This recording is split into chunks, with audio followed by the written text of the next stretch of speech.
around in the neighborhood and knock on doors, just like you guys do for Halloween here, and ask for candies, right? In Cameroon, when you're from a poor family, when it's Christmas or New Year's Eve, you go around the neighborhood, you knock on doors, and you say Merry Christmas, and they say thank you, Merry Christmas, have a seat. They give you some jollof rice or some fried rice, and if they are fortunate enough, they can give you some chicken. So those were the only time in my life that I could eat chicken when I was a child. That tells you the level of poverty, of extreme poverty that I was in. When you go to school here, do you have books? Yeah. Have you ever been in a situation where you don't have books? No. Okay, I didn't have books. I didn't have textbooks. So all I had was my writing. I could at least afford to have the writing books where I could take my notes. But the actual textbooks, I could not afford that because in Africa, your parents have to buy those, right? And my parents didn't have money to buy that. So I had to borrow the books from my classmate.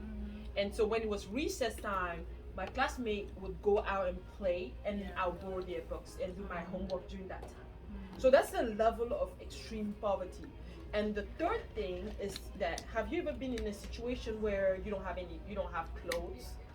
No, you guys are always looking all sharp, right? Because your mom, since she's very stylish, she's always buying you nice clothes.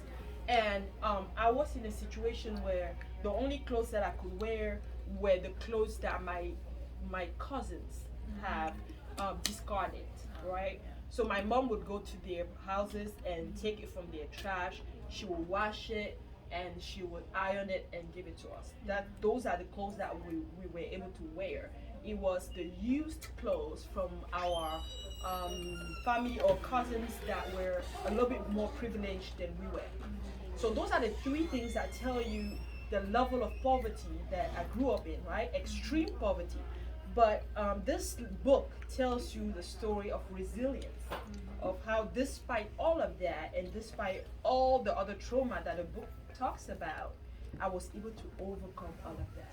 Because every time there was a purpose that I was pursuing, and that purpose was when I looked at my mom and I saw everything that she was doing for us.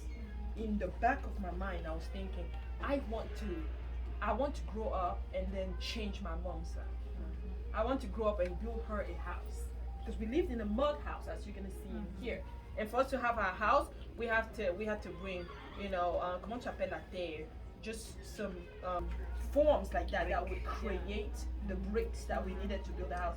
So we didn't really have like a real modern house or anything, but at least we had a roof over our head, right? So my dream was to give my mom a house, a real house.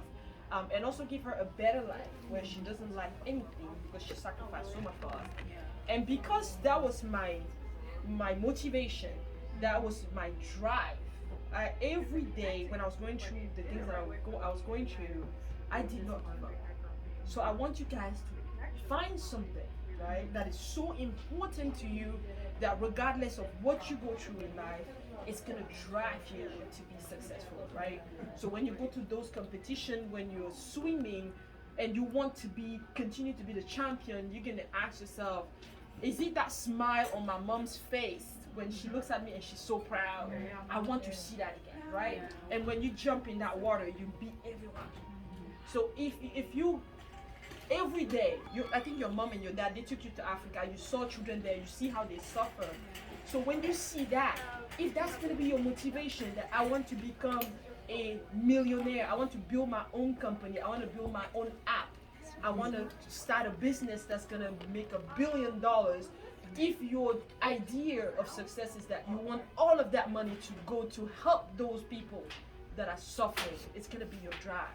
Because when you go to school and somebody attacks you, somebody is mean, or somebody is being racist towards you, or somebody is being wicked towards you, that is not going to discourage you, because you have a bigger purpose, right? So I want this book, when you read it, to be a book that gives you a bigger purpose, something that's always going to make you overcome everything that you go through. Okay? All right, so I'm going to dedicate this book to all, and then you're going to read it in turns. I don't know who's in the start first. Read first. You do that, and then you give it to one of them afterwards.